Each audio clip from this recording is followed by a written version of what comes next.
Hello all. So today we're going to be looking at this article I found on Zero Hedge. The UK. Tony Blair think tank proposes end to free speech. Very dramatic. What we're going to do, we're going to have a look through this article. I'm not going to read it all, and then we'll have a bit of a discussion about it. Well, at least you're going to get some of my opinions about it anyway. So this is from Judith Bergman via the Gatestone Institute.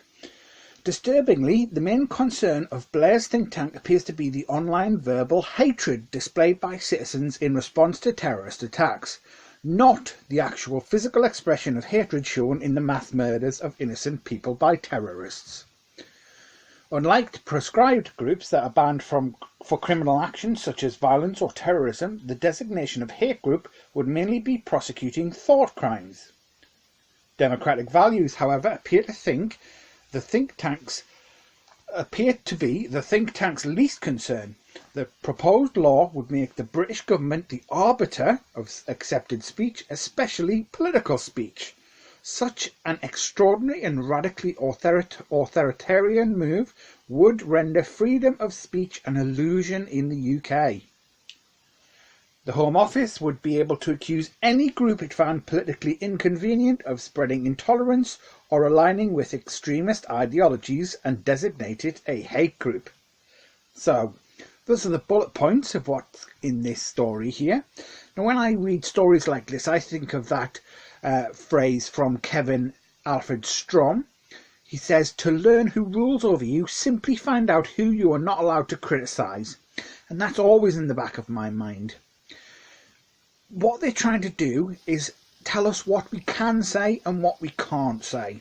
And that really disturbs me. We'll go a bit into this story.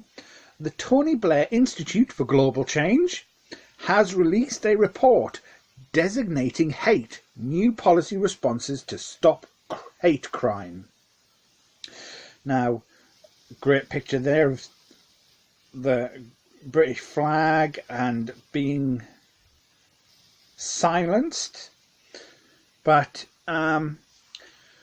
basically what this is about, the problem that the think tank defines is the general nature of hateful groups, including on the far right like Britain First and Generation Identity. Specifically, the report mentioned as problematic the rise online in hate incidents. Then it goes on to mention some of those incidents that have occurred. And yes, it's true, when these terrorist attacks do occur, we do see that rise in the figures in hate crimes and things like that. And partially, not partially, this is just how humans react. We're quite a tribal race of people. As humanity, human beings are very tribal. So if somebody attacks your tribe, you naturally get those kind of feelings. And to view those opinions and expressions, that is unacceptable. But what are we saying? Are we saying that really we should send these people to prison for this? The report goes on. Let's see. One of the think tank's suggested solutions to this problem is create a new law to designate hate groups. This new tier of hate group designation would be the first of its kind in Europe and help tackle non-violent extremist groups that demonise specific groups on the basis of their race, religion, gender, nationality or sexuality. Powers to designate would, like prescription powers, fall under the Home Office's remit and require ministerial sign-off. So here, this is where it's saying that the Home Office will have the power if you say something that they see as racist or religious, against a religious group or against a gender, anything. Again, those things are not nice to say. However, we really want to put these people have the law against saying that. Remember, when free speech is taken away from some, it's taken away from all. The report defines a hate group as spreading intolerance and antipathy towards people of a different race, religion, gender or nationality, as we discussed, specifically because of these characteristics. aligning with extremist ideologies, though not inciting violence, committing hate crimes or inspiring others to do so via hate speech. Okay, it would be up to the government to define what is understood by spreading intolerance or blaming specific groups for broader societal issues. Now this, to me, comes under this idea of being offensive. Now, if you've seen any comedian, that's what they do. They're being offensive. Now, under this law, comedians could be designated as hate groups or as a hate-filled person, and the law would be coming against them. When we're talking about being offensive to anybody, this is a very common thing today. People will say to you, you can't say that, I'm offended by that. Well, I think Stephen Fry, I know it's a much used quote, but he said, it's now very common to hear people say, I'm rather offended by that, as if that gives them certain rights. It's no more than a whine. It has no meaning. It has no purpose. It has no reason to be respected as a phrase. I'm offended by that. Well, so bleeping what, is what he says. And absolutely he's right.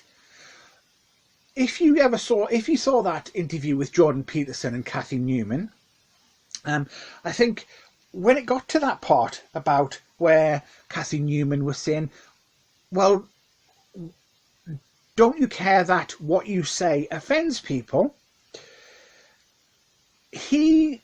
Jordan Peterson said to her, well, in order to be able to think, you have to risk being offensive. I mean, look at the conversation we're having right now. You're certainly willing to risk offending me in the pursuit of truth, and that's what you should do. More power to you, as far as I'm concerned. And this is very much the way I believe. And I think a lot of us should believe that just because you're offended by something doesn't mean that you should have the power to shut that speech down. I'm sure you've all heard about the universities who've been banning speakers who they claim are offensive. But university, when I went to university, that was where those ideas came from. In order to negate a ridiculous, and a lot of these views are ridiculous that these people come out with, but in order to negate those, you have to let them speak it, and we can then discuss those ideas and turn them away from those ideas. That's the only way that we can go forward from this. Now, this does go on and talks about the European Court of Human Rights, which might actually have a problem with this idea that Tony Blair's think tank has come up with. Because it's the European Convention on Human Rights came up with these thoughts that it not only protects the information or ideas that are regarded as inoffensive, but also those that offend, shock or disturb. Such are the demands of that pluralism, tolerance and broad-mindedness, without which there is no democratic society. Opinions expressed in strong or exaggerated language are also protected. But even more important than that, according to the European Court of Human Rights, is the extent of protection depends on the context and the aim of the criticism. In matters of public controversy or public interest during political debate, in electoral campaigns, strong words and harsh criticism may be expected and will be tolerated to a greater extent by the court. So you can see that the European Court of Human Rights are going to find some aspects of this proposed law from Tony Blair to have some problems. And this is because of free speech and just basic democratic values. However, this article goes on to say democratic values appear to be the think tank's least concern. The proposed law would make the British government the arbiter of accepted speech, especially political speech. Such an extraordinary and radically authoritarian move would render freedom of speech an illusion in the UK. Now, this is absolutely true. Who decides what is right and what is wrong to say? Speech is one of these things we have to be very careful of. We cannot go around telling people what they can and what they can't say. We can only talk them out of those attitudes. So this is a subject I do enjoy reading about, and I will bring more of this as we take those dreaded steps closer towards authoritarianism, where they tell you what you can and you can't think. It's up to you guys. Fight for your own free speech. I hope you've enjoyed this video. Thanks for the watch. Comment, like, subscribe if you appreciate what we do.